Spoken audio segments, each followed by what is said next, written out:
अध्याय 13 magic power.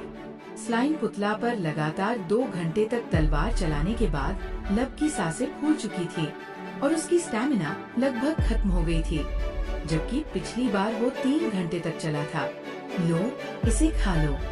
Miss Kavya ने उसे एक और कैंडी दी। उसके बाद लब ने पूछा, क्या अब आप मुझे मैजिक सिखाने वाली हैं? उन्होंने सिर हिलाया। पहले तुम थोड़ा आराम कर लो और मैं लंच करके आती हूँ। 1 घंटे बाद यही मिलना। ठीक है, लब ने सिर हिलाया। वो जल्दी से शावर लेने अपने कमरे में गया और फिर दोबारा भोजन सभागार की ओर निकल पड़ा। पेट भरने के बाद वो 15 मिनट पहले ही युद्ध साधना केंद्र लौट आया। ये जगह मेरे पुराने जिम्नेजियम जैसी बिल्कुल नहीं है और काफी ज्यादा बड़ी भी है। चलो थोड़ा घूमकर देखते हैं।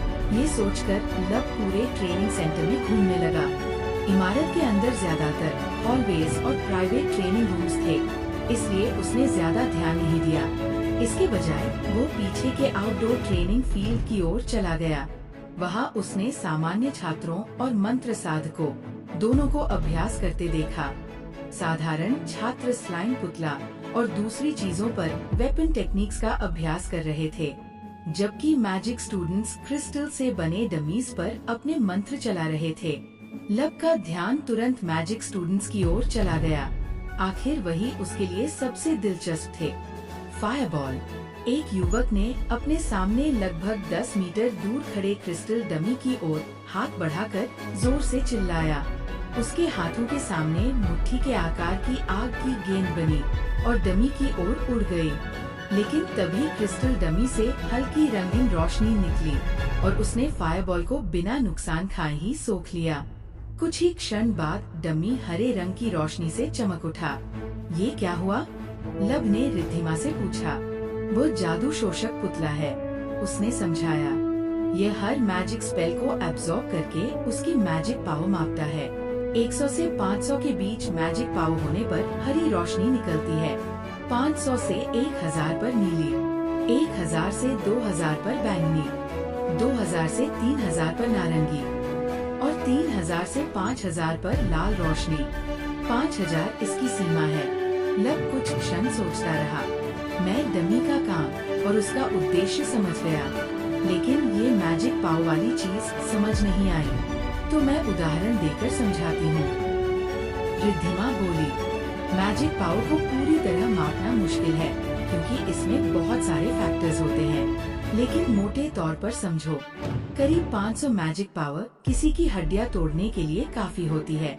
1000 मैजिक पावर बिना प्रोटेक्शन के किसी के शरीर में छेद कर सकती है और 2000 मैजिक पावर पूरी इमारत नष्ट कर सकती है। लब ने भौं उठाई। तुम्हारे हिसाब से कार्तिक की मैजिक पावर कितनी होगी? ये उसके स्पेल पर निर्भर करता है, लेकिन किसी भी स्वाधिष्ठान मंत्र यानी टियर 2 मैजिक के साथ वह कम से कम 1000 मैजिक पावर निकाल सकता है। ये सुनकर लब ने घबराकर निगल लिया। फिर उसने पूछा, मेरे बारे में क्या? मेरा अंधकार बाण दीवार में छेद कर चुका था, तो उसकी मैजिक पावर कम से कम 500 तो होगी, सही? हाँ, रिद्धिमा ने सिर हिलाया, लेकिन मन ही मन वह सोच रही थी। आमतौर पर उसके जैसे नए लोग मूलाधार मंत्र यानी टियर एक मैजिक से मुश्किल से 100 मैजिक पावर निकाल पाते हैं, लेकिन उसकी हाई मैजिक एफिनिटी की वजह से उसने पहली कोशिश में ही 500 से ज्यादा निकाल लिया। कितनी भयावह प्रतिभा है। कुछ मिनट और देखने के बाद लब वापस बिल्डिंग के अंदर चला गया और मिस काव्या का इंतजार करने लगा। जैसे ही वो लौटी, लब मुस्कुराते हुए उनके पास गया। स्वागत है, मिस काव्या। मुझे पता है कि तुम मैजिक सीखने के लिए उत्साहित हो, लब, उन्होंने कहा। लेकिन पहले मैं तुम्हें चेतावनी देना चाहती हूँ। अगर मैं आज तुम्हें मैजिक सिखा भी दूँ, तो इसकी कोई गारंटी नहीं कि तुम तुरंत उसे इस्तेमाल कर पाओगे। मैजिक इस्तेमाल करने से पहले तुम्हें मैजिक सर्कल्स याद करने होंगे और सिर्फ उन्हें याद करने में ही कई घंटे, कभी कभी कई दिन लग जाते हैं। सिर्फ कुछ मैजिक सर्कल्स याद करने हैं ना? लब मुस्कुराया। ये कितना मुश्किल हो सकता है? वैसे भी मेरी मेमोरी काफी अच्छी है। वो अनजान बनने का नाटक कर रहा था। मिस काव्या ने तय किया कि वह उसे समझाने के बजाय खुद अनुभव करने देंगी कि मैजिक सर्कल याद करना कितना कठिन होता है। चूंकि तुम्हारी मैजिक एफिनिटी डार्क मैजिक के लिए है, इसलिए मैंने तुम्हारे लिए 2 मूलाधार मंत्र यानी टियर 1 डार्क मैजिक स्पेल्स चुने हैं। उन्होंने लैपटॉप निकाला और 2 वीडियो फाइल्स खोल दी। पहले स्पेल का नाम है अंधकार बाण। ये बंदूक की गोली चलाने जैसा है, बस फर्क इतना है कि यहाँ गोली मैजिक है और बंदूक तुम्हारा हाथ। वीडियो में एक मध्यम आयु का आदमी अंधकार बाण इस्तेमाल कर रहा था। फिर उन्होंने दूसरा वीडियो खोला। दूसरे स्पेल का नाम है डार्क बैरियर। ये डिफेंसिव मैजिक है जो तुम्हारे चारों ओर बैरियर बनाता है और तुम्हें बचाता है, लेकिन इसे तभी इस्तेमाल किया जा सकता है जब आसपास शैडोज हों। जितना ज्यादा अंधेरा होगा, बैरियर उतना ज्यादा मजबूत होगा, इसलिए ये स्पेल रात में सबसे शक्तिशाली होता है। वीडियो दिखाने के बाद उन्होंने पूछा, पहले कौन सा स्पेल सीखना चाहते हो? Dark barrier. लब ने बिना झिझक जवाब दिया। ये सुनकर मिस काव्या थोड़ी हैरान हो गई। उन्हें पूरा यकीन था कि वह पहले अंधकार बाण चुनेगा। तुमने डार्क बैरियर क्यों चुना? उन्होंने पूछा। मुझे लगा था तुम ब्लैक बुलेट सीखोगे। है? ये तो साफ बात है। लब तुरंत बोला, मेरी सेफ्टी सबसे पहले है। इस खतरनाक दुनिया में ये स्पेल मुझे ज्यादा सुरक्षित महसूस कराएगा। वो झूठ नहीं बोल रहा था, लेकिन पूरी सच्चाई भी नहीं बता रहा था। आखिर वो उन्हें ये नहीं बता सकता था कि वो पहले से ही एक वैम्पायर स्पिरिट से अंधकार बाण सीख चुका है। और वैसे भी जब तक मैं पब्लिक में मैजिक इस्तेमाल नहीं कर सकता, तब तक ऑफेंसिव स्पेल सीखने का कोई मतलब नहीं है। उसने तर्क दिया। ये लड़का कितना अप्रत्याशित है। मिस काव्या ने मन ही मन सोचा। ठीक है, उन्होंने कहा, ये रहा डार्क बैरियर का मैजिक सर्कल। जब तुम इसे इस्तेमाल कर पाओगे, तब मैं तुम्हें ब्लैक बुलेट का मैजिक सर्कल दूंगी। उन्होंने उसे एक पेपर दिया जिस पर परफेक्ट मैजिक सर्कल बना हुआ था। लब ने पेपर लिया, एक बार ध्यान से देखा और तुरंत वापस मिस काव्या को लौटा दिया। तुमने मैजिक स्पेल सीखा, dark barrier, affinity, dark, tier 1, mana 50, mastery rank F। तुम क्या कर रहे हो? मिस काव्या ने उलझन से पूछा। मैं इसे याद कर चुका हूँ। लब ने शांत स्वर में जवाब दिया। क्या? उन्होंने तुरंत शक से कहा। इतनी जल्दी याद करना असंभव है, लेकिन ये सच है। लब ने कंधे उचकाए। मैजिक सर्कल्स याद करना किताब के शब्द याद करने जैसा नहीं होता। मिस काव्या बोली, ये किसी बेहद जटिल आर्टवर्क की हर छोटी डिटेल याद करने जैसा है। अगर तुमने सबसे छोटी डिटेल भी छोड़ी, तो मैजिक सही तरह एक्टिवेट नहीं होगा। ये नेचुरली बहुत कठिन होते हैं। यहाँ तक कि मैजिक प्रोडिजी को भी इसे याद करने में 1-2 घंटे लगेंगे। मैं क्या कहूँ मिस काव्या? लब बोला, मैं सच में इसे याद कर चुका हूँ। अगर ये सच है, तो तुम्हें अभी इसी वक्त स्पेल इस्तेमाल कर पाना चाहिए। मिस काव्या ने कमरे की आधी लाइट्स बंद कर दी। फिर बोली, जिस मैजिक सर्कल को तुमने याद किया है, उसे अपने दिमाग में लाओ और अपनी मना एक्टिवेट करो। मना एक्टिवेट कैसे करते हैं? लब ने फिर अनजान बनने का नाटक किया। शक से बचने के लिए मिस काव्या उसके पास आई। उन्होंने अपना हाथ उसके सीने पर रखा और अपनी कुछ मना उसके शरीर में प्रवाहित की। महसूस हुआ? हाँ, लब ने आंखें बंद करते हुए कहा। ये बहुत रिफ्रेशिंग फीलिंग है। अच्छा, इस एहसास को याद रखो। लब ने आंखें बंद की और कुछ ही क्षण बाद कमरे की शैडोज उसके शरीर के चारों ओर इकट्ठी होने लगी। मिस काव्या ने तुरंत हाथ हटाया और पीछे चली गई। उनकी आंखें आश्चर्य से चौड़ी हो चुकी थी। असंभव, इसने सच में इतनी जल्दी मैजिक सर्कल याद कर लिया। वह अविश्वास से लब के चारों ओर बने डार्क बैरियर को देखती रह गई। वह बैरियर उसके शरीर के चारों ओर गेंद की तरह बना हुआ था। तो लब मुस्कुराया। क्या ये काम कर गया? हालांकि जवाब साफ था, लेकिन वह उन्हें चिढ़ाना चाहता था। होश में लौटते ही मिस काव्या ने उसे दूसरा पेपर दिया। उस पर अंधकार बाण का मैजिक सर्कल बना था। ये अंधकार बाण का मैजिक सर्कल है, इसे याद करो और इस्तेमाल करके दिखाओ। लब ने सिर हिलाया। हालांकि वो पहले से स्पेल सीख चुका था, फिर भी उसने पेपर को ऐसे देखने का नाटक किया जैसे अभी याद कर रहा हो। कुछ क्षण बाद उसने कहा, ठीक है, हो गया, दीवार की ओर एम करो। मिस काव्या बोली, चिंता मत करो, दीवार को कोई नुकसान नहीं होगा। पेपर लौटाने के बाद लब ने दीवार की ओर हाथ बढ़ाया और अंधकार बाण इस्तेमाल किया। उसकी उंगली की नोक पर एक छोटी काली गोली बनी और तेजी से दीवार की ओर उड़ गई। धम, ऐसी आवाज गूंजी जैसे किसी ने लोहे की दीवार पर भारी चीज दे मारी हो। अंधकार बाण दीवार से टकराकर गायब हो गया, लेकिन दीवार पर एक खरोंच तक नहीं आई। अविश्वसनीय, मिस काव्या स्तब्ध स्वर में बुदबुदाई। वह लब के चेहरे पर मौजूद गर्वभरी मुस्कान को देख रही थी और खुद भी पूरी तरह हकीबक्की थी। अध्याय 14, मनाफटीक। ये लड़का, इसने न सिर्फ कुछ ही सेकंड में मैजिक स्पेल्स सीख लिए, बल्कि पहली ही कोशिश में उन्हें साइलेंट कास्ट भी कर लिया। इसकी मैजिक टैलेंट तो हास्यास्पद रूप से ऊंची है। मिस काव्या मन ही मन चिल्लाई जब उन्हें एहसास हुआ कि लब ने अभी क्या किया है। मैं मैजिक में काफी अच्छा हूँ, है ना? लब मुस्कुराया। तो क्यों न हम तलवार छोड़कर पूरी तरह मैजिक पर ध्यान दें? मिस काव्या उसकी बात सुनकर अपनी तंद्रा से बाहर आई और भौहें सिकोड़ ली। ज्यादा उत्साहित मत हो जाओ, उन्होंने कहा। हो सकता है तुम्हारे पास मैजिक सीखने की प्रतिभा हो, लेकिन अभी तुम्हारा मुख्य ध्यान तलवारबाजी पर है। मैं समझता हूँ कि मुझे लब की तरह दिखना पड़ेगा, लब ने शिकायत की। लेकिन क्या मेरी मैजिक टैलेंट को यूँ बर्बाद करना सही होगा? कुछ क्षण तक चुप्पी रही। फिर मिस काव्या बोली, ध्यान से सुनो लब, मैं मानती हूँ कि तुम मैजिक में बेहद प्रतिभाशाली हो, लेकिन इसका मतलब ये नहीं कि तुम बाकी सब कुछ नजरअंदाज कर दो सिर्फ इसलिए कि तुम मना ट्रेन कर सकते हो। इसका मतलब ये नहीं कि तुम्हें अपने शरीर को ट्रेन करने की जरूरत नहीं, और सिर्फ इसलिए कि तुम मैजिक चला सकते हो।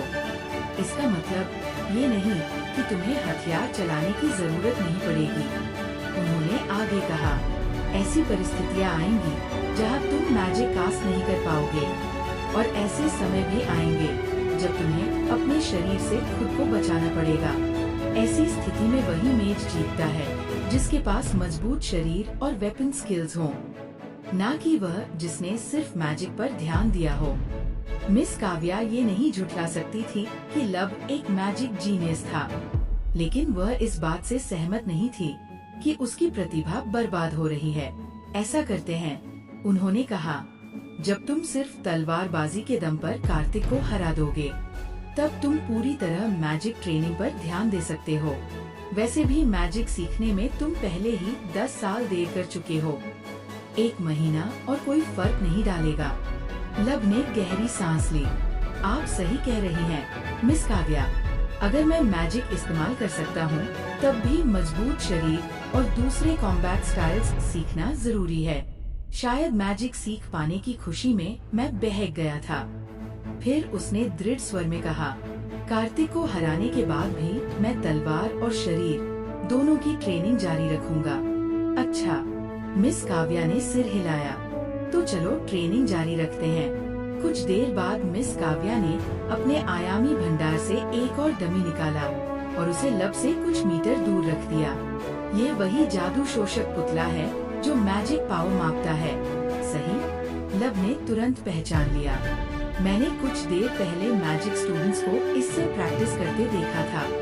हाँ, मिस काव्या बोली, चूँकि तुम्हें इसके बारे में पता है, तो हम सीधे ट्रेनिंग शुरू करते हैं। मैं चाहती हूँ कि तुम इस डमी पर जितने अंधकार बाण चला सकते हो चलाओ। जब चक्कर आने लगे, तब रुक जाना, ठीक है?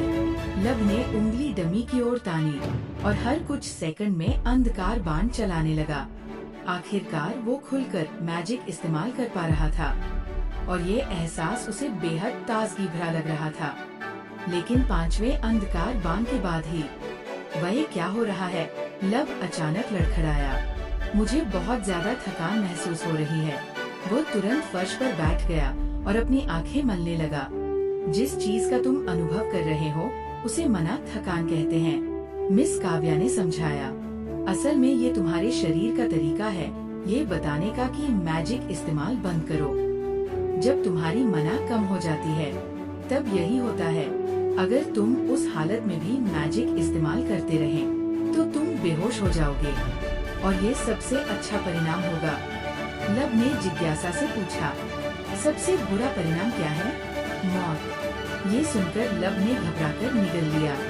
उसने तुरंत मन में ठान लिया कि मना थकान की हालत में वह कभी मैजिक इस्तेमाल नहीं करेगा जब तक बात जान और मौत की न हो। लो, इसे पी लो। मिस काव्या ने उसे नीले रंग का लिक्विड भरी बोतल दी। ये मना औषधि है। मना औषधि पीते ही उसकी थकान कुछ ही पलों में गायब होने लगी। इसका स्वाद स्पार्कलिंग वाटर जैसा है, उसने मन ही मन सोचा। फिर उसने पूछा, मैं इसे कितनी बार पी सकता हूँ? हालांकि तुम हर घंटे मना पोशन पी सकते हो, लेकिन सलाह यही दी जाती है कि 2 या 3 घंटे के अंतर पर पियो ताकि मना ओवरडोज का खतरा कम हो। मना ओवरडोज? जब बहुत कम समय में शरीर में बहुत ज्यादा मना भर जाए। लब ने पूछा, स्टैमिना पोशन और मना पोशन के कूलडाउन में इतना बड़ा फर्क क्यों है? इसके कई कारण हैं। मिस काव्या बोली, पहला, मना स्टैमिना से ज्यादा तेजी से रिकवर होती है। दूसरा, मना पोशंस कहीं ज्यादा एडवांस्ड है क्योंकि पूरी दुनिया मना पर निर्भर है। और तीसरा कारण, मना पोशंस में असली मना होती है। ये सीधे तुम्हारी मना भर देती है, ठीक वैसे जैसे खाली गिलास में पानी भरना। लेकिन स्टैमिना के साथ ऐसा नहीं किया जा सकता। समझ गया? लब ने सिर हिलाया। ये बात तो सच में काफी लॉजिकल है। कुछ देर बाद मिस काव्या बोली, तुम्हारी मना अब पूरी तरह रिकवर हो जानी चाहिए। जो अभी कर रहे थे वही दोबारा करो। इससे हमें तुम्हारी वर्तमान मना कैपेसिटी का अंदाजा होगा। लब ने सिर हिलाया और दोबारा अंधकार बाण चलाने लगा। हर बार डमी हल्की नीली रोशनी से चमक उठता। करीब 1 मिनट और 10 अंधकार बाण के बाद लब को फिर से मना थकान महसूस होने लगी। 10 ब्लैक बुलेट्स। हाँ, मिस काव्या ने कहा, आज ही मैजिक शुरू करने वाले किसी व्यक्ति के हिसाब से तुम्हारी मना कैपेसिटी औसत से ऊपर है। अगर हर ब्लैक बुलेट कम से कम 10 मना इस्तेमाल करता है तो मेरी कुल मना लगभग 100 होगी। काश सिस्टम मुझे ठीक ठीक बता पाता कि मेरे पास कितनी मना है। लब मन ही मन सोच ही रहा था कि होस्ट की टोटल मना की गणना की जा रही है। गणना पूर्ण। मना 9/125। कितना कन्वीनियंट। लब मैजिक सिस्टम की प्रतिक्रिया देखकर चौंक गया। अब वो सोचने लगा कि क्या वह सिस्टम से और भी चीजें करवा सकता है। कुछ देर बाद उसने पूछा, मिस काव्या, एक सवाल। अगर ब्लैक बुलेट को 10 मना चाहिए और मेरे पास 100 मना हो तो क्या मैं एक ही ब्लैक बुलेट में पूरी 100 मना डाल सकता हूँ? हाँ, उन्होंने जवाब दिया। इसे ओवरचार्ज कहते हैं। जब कोई व्यक्ति स्पेल को मजबूत करने के लिए जरूरत से ज्यादा मना डालता है, लेकिन हर स्पेल की एक सीमा होती है। हर स्पेल की मिनिमम मना रिक्वायरमेंट भी होती है। जैसे अगर तुम ब्लैक बुलेट में 10 की जगह सिर्फ 5 मना डालोगे तो वह एक्टिवेट ही नहीं होगा और उसकी लिमिट तुम्हारी स्पेल मास्टरी और मैजिक एफिनिटी पर निर्भर करती है। लोग अक्सर अपने स्पेल्स ओवरचार्ज करते हैं, लेकिन इसका मतलब ये नहीं कि ये सुरक्षित है। अगर तुम लिमिट से ज्यादा ओवरचार्ज कर दोगे तो स्पेल तुम्हारे चेहरे पर फट जाएगा। मैं समझ गया। लब ने मन में एक और नोट बना लिया कि वह कभी भी लिमिट से ज्यादा ओवरचार्ज नहीं करेगा। फिर उसने पूछा, तो मुझे कैसे पता चलेगा कि मैं उसकी लिमिट के करीब हूँ? जब उसमें और मना डालना मुश्किल लगने लगे, मिस काव्या बोली, तुम्हें एक रेजिस्टेंस महसूस होगी। ये इतना स्पष्ट होता है कि तुम उसे मिस नहीं करोगे। कुछ देर बाद लब फिर से तलवार चलाने लगा ताकि उसकी मना नेचुरल तरीके से रिकवर हो सके। हालांकि मना थकान की हालत में वो मैजिक इस्तेमाल नहीं कर सकता था, लेकिन अपने शरीर को ट्रेन करने के लिए स्टैमिना अभी भी इस्तेमाल कर सकता था। बेशक मना थकान की मानसिक कमजोरी से लड़ना आसान नहीं था। जब बाहर अंधेरा होने लगा तब मिस काव्या ने कहा, जाकर डिनर कर लो, 1 घंटे बाद वापस मिलना है। लब चौंक गया। क्या हम आज भी ट्रेनिंग करेंगे? क्या कल तुम्हारी क्लासेस हैं? मिस काव्या ने शांत स्वर में पूछा। नहीं, शायद नहीं। तो फिर तुम मेरे साथ ट्रेनिंग करोगे? फिर उन्होंने बिल्कुल सामान्य आवाज में कहा, असल में मेरा तुम्हें आज रात सोने देने का कोई इरादा नहीं है। ये सुनते ही लब की आंखें चौड़ी हो गयी। काश इन शब्दों का मतलब वैसा होता जैसा मैं सोच रहा हूँ। उसका मन रोने का करने लगा। तुम मुझे ऐसे क्यों देख रहे हो? मिस काव्या ने पूछा। अगर तुम्हें कार्तिक को हराना है तो कम से कम इतनी मेहनत तो करनी ही पड़ेगी। फिर वो गंभीर हो गई। शायद तुम्हें अभी एहसास नहीं है, लेकिन कार्तिक के साथ तुम्हारा मैच जितना तुम सोचते हो उससे कहीं ज्यादा महत्वपूर्ण है। मैं तो ये भी कहूँगी कि इसी से तय होगा कि तुम इस एकेडमी में जीवित रहोगे या नहीं। का क्या मतलब? लब ने घबराकर पूछा। बहुत सारे लोग हैं, ऐसे छात्र जो पुराने लब से नफरत करते थे, और वे सभी तुम्हारी लड़ाई के परिणाम का इंतजार कर रहे हैं। अगर तुम कार्तिक से हार गए तो वे तुम्हें चैलेंज से भर देंगे, और अगर तुमने मना किया तो वे तुम्हें तंग करके मार डालेंगे। लेकिन अगर तुम जीत गए तो चैलेंजर्स कम होंगे, और जितनी शानदार तुम्हारी जीत होगी उतना ही कम लोग तुम्हारे खिलाफ जाने की हिम्मत करेंगे। सैसियरियो सिल्वाए। लब स्तब्ध रह गया। पुराने लब ने आखिर कितने लोगों को नाराज किया था? मिस काव्या मुस्कुराई। ज्यादातर मैजिक स्टूडेंट्स उससे नफरत करते हैं। नहीं हो सकता। कुछ पल तक स्तब्ध खड़े रहने के बाद लब अचानक दृढ़ आवाज में बोला, मुझे भूख नहीं है, चलो ट्रेनिंग जारी रखते हैं। लेकिन मिस काव्या पहले ही एग्जिट की ओर चल पड़ी थी। अगर भूखे रहना है तो खुद रहो, उन्होंने कहा। मैं खाने जा रही हूँ। फिर उन्होंने पीछे मुड़े बिना जोड़ा। और मेरी गैर मौजूदगी में मैजिक ट्रेनिंग करना मना है, क्योंकि अभी मुझे तुम पर मैजिक को लेकर भरोसा नहीं है।